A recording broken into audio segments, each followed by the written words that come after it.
현미경을 통해서 보면 나비의 이 유충을 보게 되면 겉으로는 분명히 유축인데 벌레하고 똑같은데 그 안을 자세히 보면은 이 나비의 기본적인 특징을 그대로 가지고 있다는 것입니다.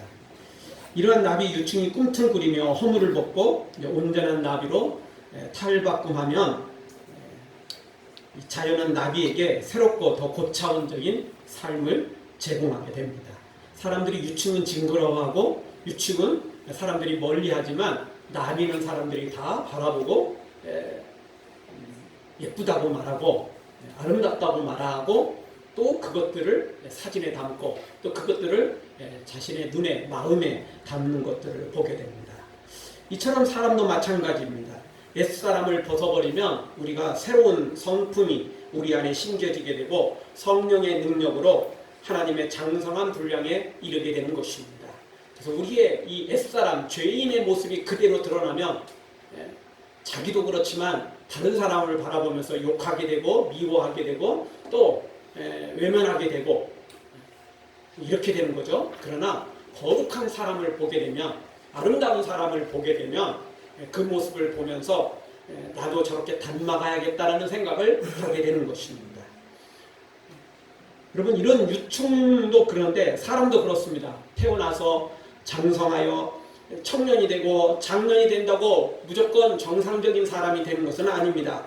그래서 사람들이 보통 말하기를 사람이 철들어야 된다 그런 말을 합니다.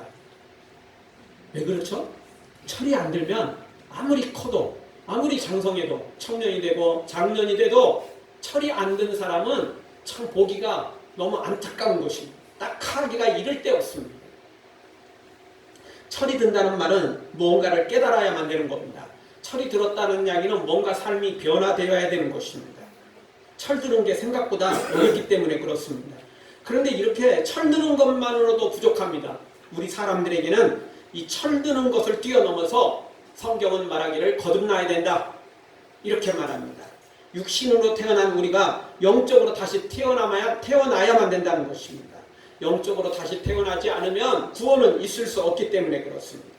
사람이 이렇게 태어나서 철도 들고 무엇보다도 영적으로 다시 거듭날 때 우리가 징그러운 유충이 아름다운 나비가 되듯 우리의 삶이 그렇게 아름다운 모습으로 변화될 수 있는 것입니다. 아멘. 사랑하는 성도 여러분, 어리석은 모습을 벗어나서 철도 들고 무엇보다도 영적으로 다시 거듭나서 온전한 하나님의 사람으로 세워져 가기를 주의 이름으로 축원합니다. 오늘 성경도 모세가 실패와 좌절을 통해서 훈련받는 모습이 소개되고 있는데 이런 훈련을 통해서 진짜 우리가 아는 모세가 되는 것입니다. 그냥 자연적으로 모세가 되는 게 아니었습니다. 하나님의 기적을 맛보고 공주의 아들로 입양되고 그렇게 잘 먹고 잘 살고 또 뭐 국가와 민족까지 생각하는 이 정도 선에서 그냥 끝난 게 아니라는 것입니다. 그보다 더 한 단계 뛰어넘을 때 하나님의 사람으로 세워질 수 있는 것입니다. 자, 오늘 말씀 통해서 우리가 첫 번째 우리에게 주시는 말씀은 내 실패가 하나님의 실패는 아니라는 것입니다. 아멘. 우리는 보통 내가 실패하면 하나님도 실패할 것이라는 생각을 갖곤 합니다. 그래서 우리는 어떻게 기도하죠? 하나님, 저에게 복을 주세요. 저에게 승리를 주세요. 저에게 성공을 주세요. 제가 잘 먹고 잘 살겠다는 게 아니라 그렇게 해서 저를 통해서 다른 사람들이 하나님을 알게 해주세요. 우리 이렇게 기도 많이 하잖아요. 내가 실패하면 하나님의 이름이 가려워집니다. 주위 사람들이, 가족들이 너 하나님 믿어갖고 그 모양 그 꼴 됐냐? 이렇게 말하지 않습니까? 그래서 우리가 그렇게 기도하잖아요, 사실.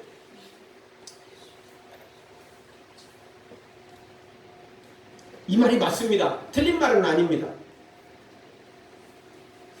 그런데 한 가지 생각할 건 뭐냐면 우리가 이런 기적을 체험했고 또 이런 기적을 체험하고 있다는 것입니다.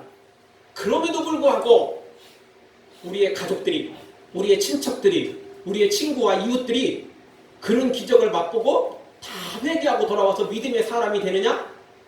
그렇지 않다는 것입니다. 분명히 우리의 기도할 때는 주님, 우리가 성공하면, 우리가 이 놀라운 기적을 맛보면 그들도 저를 보고 하나님의 능력을 깨닫고 회개하고 다 믿음을 가질 것 같습니다 라고 기도를 했는데 실제로는 그렇지 않을 때가 의외로 많다는 것입니다. 그리고 더더욱 안타깝고 또 안타까운 건 뭐냐면 그들은 그들이라고 치고 기적을 체험했던 우리조차도 시간이 지나면 그 감격은 식어지고 그 결단은 온데간데 없이 흔적만 남아있더라는 것입니다. 즉 기적을 체험할 때는 남은 평생 오직 주님을 위해서 살겠습니다. 오직 주의 영광만 위하여 살겠습니다 라고 분명히 결단했고 그렇게 살아가고 또 그렇게 간증까지 했는데 시간이 지나면 즉 이게 한 달, 두 달 그 정도까지는 괜찮아요. 근데 1년, 2년 지나고 나면 어느 순간 그 기적을 맛봤던 나의 감정이 식어지더라는 거예요. 그 감정은 어느덧 그냥 평범한 간증이 되더라는 거죠. 생생한 간증이 안 되고 그냥 평범한 간증으로 전락해 버리더라는 것입니다. 그리고 어느 순간 감사는 사라지고 흔들리는 우리의 믿음을 보게 됩니다. 그리고는 어느 순간 교만한 나의 모습까지 발견하게 됩니다. 이게 우리의 모습이라는 것입니다. 분명히 하나님이 승리를 주시면 기적을 주시면 나는 변화되는 건 두말할 것도 없거니와 내 주위에 있는 가족, 친척들, 이웃들, 친구들까지 다 변화시키는 놀라운 기적이 일어날 줄 알았는데 그렇지 않더라는 것입니다. 그들은 그렇다고 치고 심지어 나까지도 시간이 지나니까 어느덧 이상해지더라는 거예요. 그 감격은 사라지고 그 간증조차도 그냥 평범한 간증이 돼버리고 감사는 사라지고 문제가 생기더라는 것입니다. 여러분, 자, 이런 현실을 보면서 우리의 승리가 반드시 하나님의 승리가 아니라는 것을 발견하게 됩니다. 그리고 그 말을 뒤집어 보면 우리의 실패가 또 하나님의 실패가 아니라는 것도 발견하게 됩니다. 오늘 모세가 아주 극명한 사람입니다. 모세의 승리는 곧 하나님의 승리인 줄 알았습니다. 모세가 죽을 자리에서 살아났습니다. 공주의 아들이 됐습니다. 그리고 최고의 학문을 배우고 최고의 모든 좋은 것들을 배웠습니다. 그리고 무엇보다도 엄마를 유혹 삼아서 믿음까지 가졌어요. 그래서 그가 장성해서 청년이 됐습니다. 그리고 그의 나이 40살이 됐습니다. 물론 지금 나이라고 비교할 수는 없죠. 왜냐하면 모세는 120살까지 살았던, 그래서 지금보다는 이 시대에는 훨씬 더 장수했던 시절이기 때문에 지금 똑같은 나이로는 볼 수 없겠죠. 그럼에도 불구하고 모세가 40살이 됐을 때 자신의 부귀영화를 내려놓고 자신의 동족을 생각하게 됩니다. 자신을 희생해서 독립운동을 하고 신앙운동을 하는 것을 보게 됩니다. 분명히 모세가 이렇게 성공했고 모세가 이렇게 승리했고 그러면 그것도 하나님의 승리인 줄 알았는데 실제는 실패하고 말죠. 동족에게 배신을 당하고 또 독립운동을 했건만 이건 살인자가 되어서 도망을 하게 됩니다. 이게 모세의 모습인 것입니다. 그런데 모세만 그런 게 아닙니다. 다윗도 그랬습니다. 다윗도 하나님의 놀라운 기적으로 골리앗을 물리쳤습니다. 나라를 살렸습니다. 국가의 영웅이 됐습니다. 그리고 그는 실제 많은 또 그 뒤에 과정들이 있지만 어려운 과정들을 이겨내고 결국 이스라엘의 왕이 됩니다. 그리고 얼마나 부강한 나라를 만들어냅니까? 그런데 그가 어느 순간 밧세바에게 빠져서 그 밧세바를 취하고 그것이 들통날까봐 그녀의 임신이 들통날까봐 우리아를 불렀는데 우리아가 집으로 돌아가지 않으니까 결국 전쟁터에 보내서 죽여버립니다. 아주 비열하게 이 우리아를 죽이죠. 최전방에 우리아를 보내놓고는 일부러 다른 군사들은 다 후퇴해버립니다. 우리아만 최전방으로 보내고 일부러 후퇴를 해버리죠. 그래서 우리아는 다윗의 계획대로 계략대로 전쟁터에서 죽게 됩니다. 아주 이 정말 다윗이 이 다윗 같지 않은 모습을 보입니다. 다윗의 승리가 하나님의 승리로 이어져야 되는데 그렇지 못합니다. 초기에는 분명히 다윗의 승리는 하나님의 승리로 이어졌습니다. 모세도 마찬가지죠. 모세의 승리가 하나님의 승리로 이어지는 것처럼 보였습니다. 자신의 부귀영화를 내려놓고 동족과 함께 하잖아요. 그러니 그렇게 연결되는 것 같았습니다. 그런데 어느 순간 그렇게 되지 않더라는 거예요. 이런 다윗도 나중에 철저히 회개하되 침상이 젖도록 눈물로 회개를 합니다. 그리고 하나님 앞에 다시 한번 새롭게 되어서 하나님의 사람으로 세워지는 것을 보게 됩니다. 요셉도 그렇습니다. 요셉이 자기 아버지 가나안 땅에 있을 때 막내인데도 불구하고, 물론 뭐 제일 막내는 아니었어요. 그 밑에 또 자기 동생 베냐민이 있었던 건 사실입니다. 그래도 이 베냐민은 너무 더 어렸기 때문에 사실은 막내급으로 요셉이 막내급이라고 볼 수 있습니다. 형들을 다 제쳐놓고 아버지의 사랑을 제일 많이 받았어요. 나머지 형들은 보통 옷을 입었는데 요셉은 채색 옷을 입었거든요. 우리 식으로 말하면 비단 옷 입었다는 거죠. 형들도 뭐 괜찮은 옷을 입었겠지만 사실 일하느라고 그 비단 옷을 입을 시간이 없었어요. 맨날 들러 가서 양치해야 되고 맨날 집안일을 해야 되는데, 그런데 요셉은 그런 모든 일에서 제외됐어요. 아버지 쫄쫄 따라다니면서 비단 옷 입고 목에 힘주고 다녔어요. 그러다가 돌아다니다가 형들 잘못한 거 있으면 아버지한테 고자지라고. 그게 요셉이었어요. 요셉이 나쁜 사람은 아니었지만 솔직히 요셉이 아주 정말 어질고 사랑이 많고 다른 사람들을 배려하고 이런 거 전혀 아니었습니다. 솔직히. 그래서 그냥 평범하게 살은 거예요. 사실은. 아버지의 사랑을 받았지만 승리한 것 같았지만 사실 그 하나님의 승리는 아니었습니다. 그런데 창세기 말씀 보면 요셉이 형들의 시기를 받아서 노예로 팔리게 되죠. 그래서 보디발의 집에 들어가서 노예 생활을 합니다. 그런데 성경은 뭐라고 말하냐면 하나님께서 요셉을 형통케 하셨더라. 요셉이 형통했다. 가나안 땅에 잘 먹고 잘 살 때는, 아버지의 사랑을 듬뿍 받을 때는 형통하다는 단어가 한 나라도 안 나오는데, 요셉이 노예로 팔려서 죽도록 고생할 때는 형통하였더라. 하나님이 함께 하셨더라. 이렇게 표현되고 있어요. 거기다 한 단계 더 나가서 보디발의 아내가 유혹한데도 불구하고 강간 미수범이라는 파렴치한 범이 되어서, 파렴치한 사람이 되어서 감옥에 들어가게 되잖아요. 그런데 그 감옥에서도 똑같이 나옵니다. 하나님과 함께 하셔서 형통하였더라. 하나님이 형통케 하셨더라. 아니 왜 그게 형통입니까? 아니 노예로 팔렸는데 왜 형통이에요?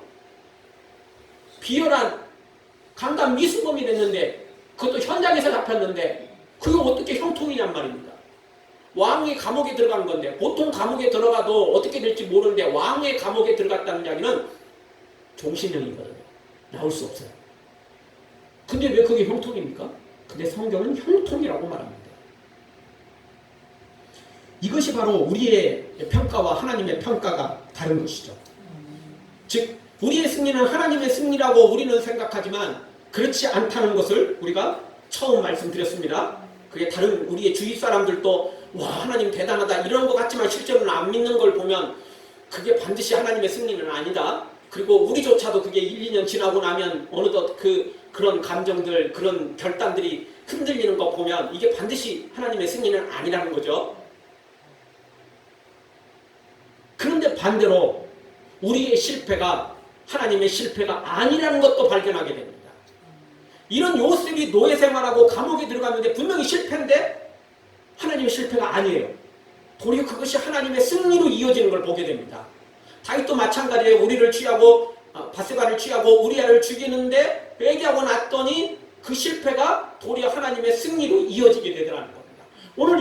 오늘 성경의 모세도 마찬가지입니다.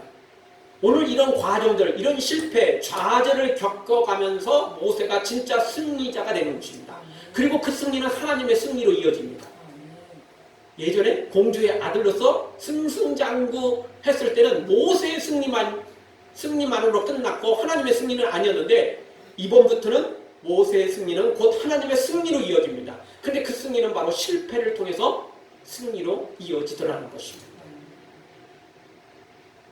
사랑하는 성도 여러분, 나의 성공이 하나님의 성공이 아닐 수 있고 반대로 나의 실패가 하나님의 실패가 아닐 수 있음을 기억하고 우리가 하나님의 뜻을 찾고 그 하나님의 뜻을 이루는 하나님의 사람으로 진짜 승리하는 진짜 하나님께 인정받는 하나님의 사람들로 세워지기를 주의 이름으로 축원합니다. 아멘. 다 같이 한번 따라서 하겠습니다. 나의 실패가 나의 실패가 하나님의 실패는 아닙니다. 하나님의 실패가 아닙니다. 나의 성공이 하나님의 성공도 아닙니다. 하나님의 성공도 아닙니다. 우리의 실패, 성공 그 자체가 하나님의 실패와 성공으로 이어지지 않습니다.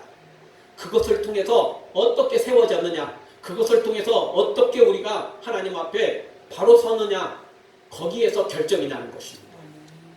두 번째 주시는 말씀은 나를 포기하면 하나님의 역사가 시작된다는 것입니다.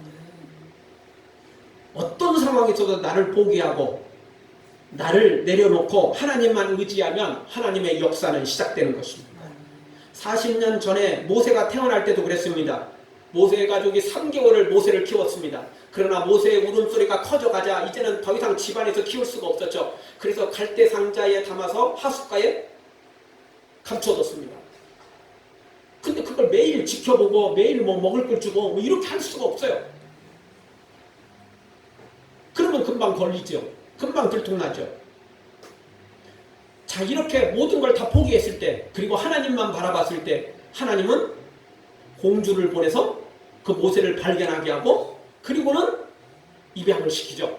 그런데 그냥 곧바로 데려가는 게 아니고 유모를 찾았는데 그 유모가 진짜 모세의 엄마가 돼버리는 거죠. 그럼 엄마가 유모가 되는 거죠. 그래서 엄마가 유모가 되어서 법적으로 유모가 됐으니까 아이를 모유로 키우면서 또 신앙으로 키우면서 믿음으로 키우면서 사랑으로 키우면서 그에게 신앙을 전해주죠.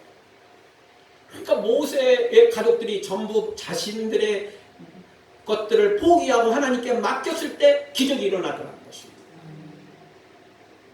그리고 오늘 성경도 똑같습니다. 바로 모세가 이제 모든 걸 다 포기하고 애굽에 이제 모든 것을 다 포기하고 이제 도망자가 됐잖아요. 살인자가 돼서 도망자로 지금 이렇게 피난해 왔잖아요. 그런데 여기서 누구를 만나게 되죠? 미디안 제사장 이드의 딸들을 만나게 됩니다. 이들을 만남으로 모세는 또 40년을 이 미디안에서 살게 됩니다. 그래서 이곳에서 결혼을 하게 되고 두 아들을 낳게 되고 그리고는 그는 이 40년 동안 겸손함을 배웁니다. 양을 치면서 목자가 없이는 양이 아무것도 알 수 없음을, 양이 지 똑똑하고 잘났다고 지 맘대로 다니다가는 반드시 죽는다는 것을 모세는 양치기를 하면서 뼈저리게 알게 됩니다. 그래서 나중에 알게 되죠. 하나님이 찾아오셔서 나는 너의 목자다. 너는 양이다. 내 말만 들어야 산다. 내 말대로 해야 네가 승리한다. 모세가 이걸 사실은 나중에 이제 깨닫게 됩니다. 지금은 몰라요. 지금은 좌절이고 실패고 지금은 시리에 빠져있고 지금은 우울감에 빠져있고 지금은 모세가 모든 것들을 다 포기해버렸습니다. 그런데 나중에 그게 드러나더라는 거죠. 헛된 것이 아니었습니다. 이 40년조차도 하나님은 헛되게 보낸 것이 아니고 이것을 통해서 이것을 발판으로 삼아서 모세가 마지막 40년을 가장 아름답게 가장 귀하게 모세도 상상할 수 없는 놀라운 하나님의 사람으로 세워지는 것을 봅니다. 엘리야도 마찬가지입니다. 그가 갈멜산에서 하늘에 불이 내려오게 만들고 그리고 모든 이방 선지자들 그들을 다 죽이게 됩니다. 그리고 하나님만 바라보도록 만듭니다. 그런데 이 분명히 승리를 했잖아요. 이 엘리야의 승리가 하나님의 승리로 이어지는 것처럼 보였는데 실제로는 그 다음날 이세벨이 엘리야를 죽이려고 찾으니까 엘리야가 시리에 빠져가지고 하나님 나 더 이상 이제 일 못하겠습니다. 놀라운 기적을 응답하셨으면 저 이세벨 저 이방 여자인데 저렇게 악한 여자인데 하나님 알아서 정리를 해주셔야지. 저 여자가 나를 죽이려고 지금 찾고 있으니 더 이상 나 이제 못하겠습니다. 더 이상 일 못하겠습니다. 그래서 도망가가지고 로뎀 나무 안 잡고 어떻게 하죠? 하나님 저를 천국으로 데려가 주세요. 더 이상 못 살겠어요. 더 이상 이 주의 일도 못합니다. 그렇잖아요. 엘리야가 이렇게 승리를 했는데 실제로는 실패자가 되어버리는 거죠. 그리고 로뎀 나무 아래서 죽기를 구할 때 하나님께서 시내 산으로 인도하셨고 시내 산을 만나주지 않습니까? 엘리야의 실패가 실제로는 하나님의 승리로 이어지는 것을 보게 됩니다. 엘리야는 그렇게 말합니다. 다 죽고 나만 남았습니다. 다 죽고 나 혼자 남았습니다. 근데 이제 저도 못하겠습니다, 이제. 왜냐하면 그 엄청난 승리를 생명 걸어놓고 갈멜산에서 기도해서 승리를, 기도의 응답을 받아놨지만 변화되는 것은 하나도 없습니다. 현실은 똑같습니다. 아니, 저 죽이려고 달려들고 있습니다. 그러니 저도 이제 못하겠습니다. 그럴 때 하나님은 아직도 이스라엘 안에 바알에게 무릎 꿇지 않은 7,000명이 남아있다. 아멘. 그렇게 엘리야에게 말씀을 주시면서 너희 후계자를 세우고 그리고 기름을 부어 왕들을 세우고 너 마지막 사역을 감당해라.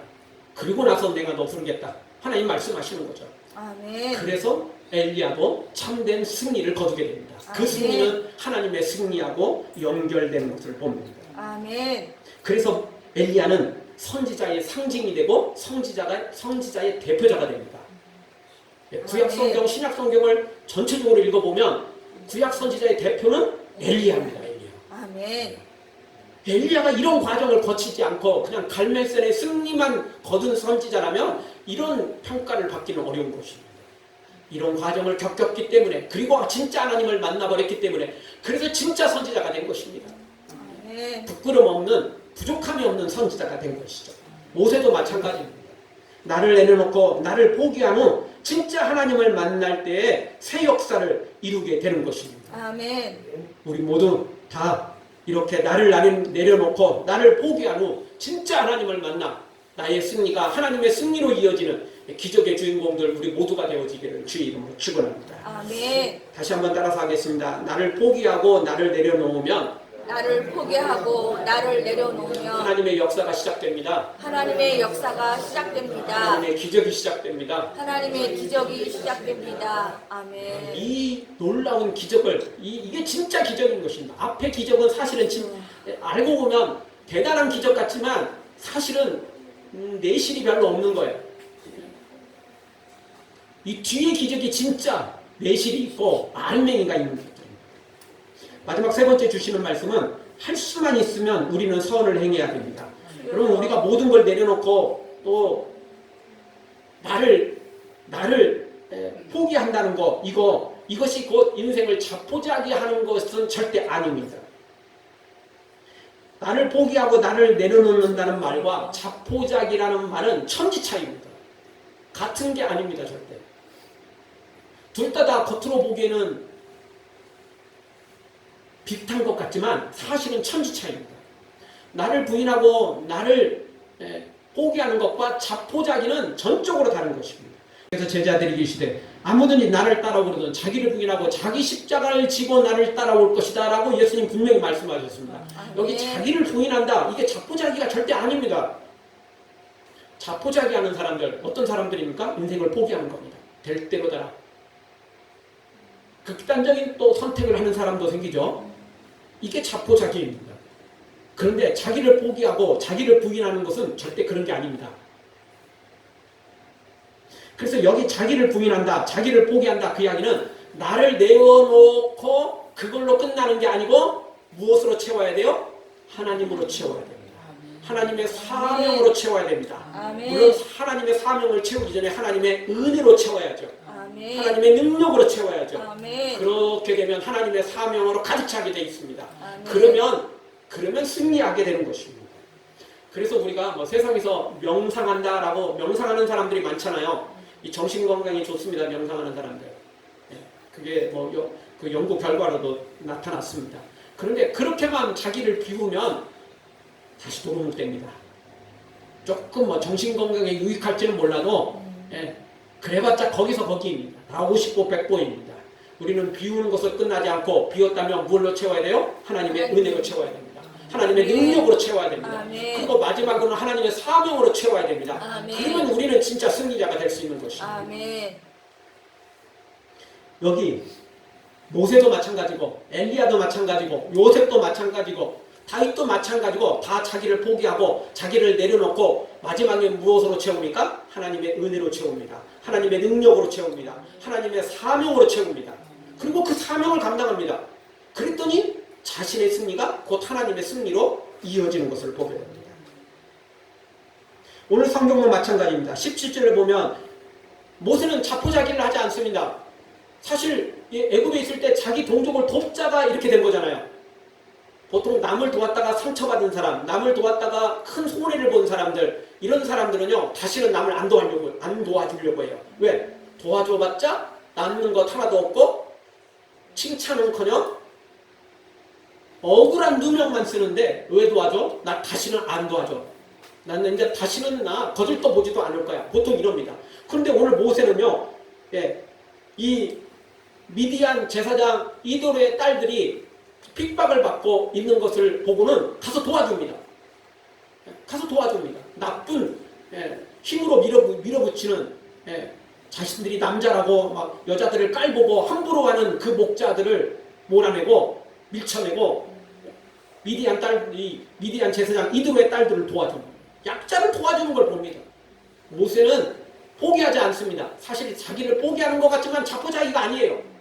여전히 선을 행합니다. 여전히 의를 행합니다. 그랬더니 하나님께서 이번에도 40년 전에 공주를 만나게 한 것처럼 이번에도 이 미디안 제사장 이도르의 딸들을 만납니다. 그리고 그들 중에 아내를 삼게 되고 나중에 두 아들을 얻게 되는 것입니다.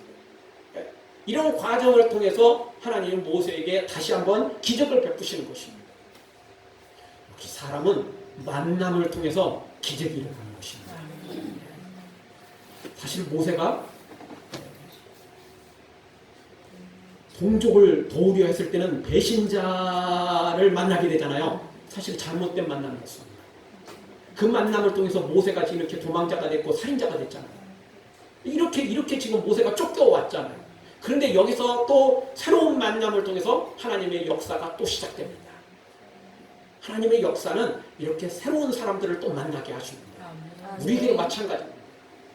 하나님이 역사하시면 또 하나님의 사람을 만나게 됩니다. 아멘. 하나님의 사람을 만나서 또 하나님의 일들을 이루게 되는 것입니다. 아멘. 따라서 오늘 우리도 선을 행해야 됩니다.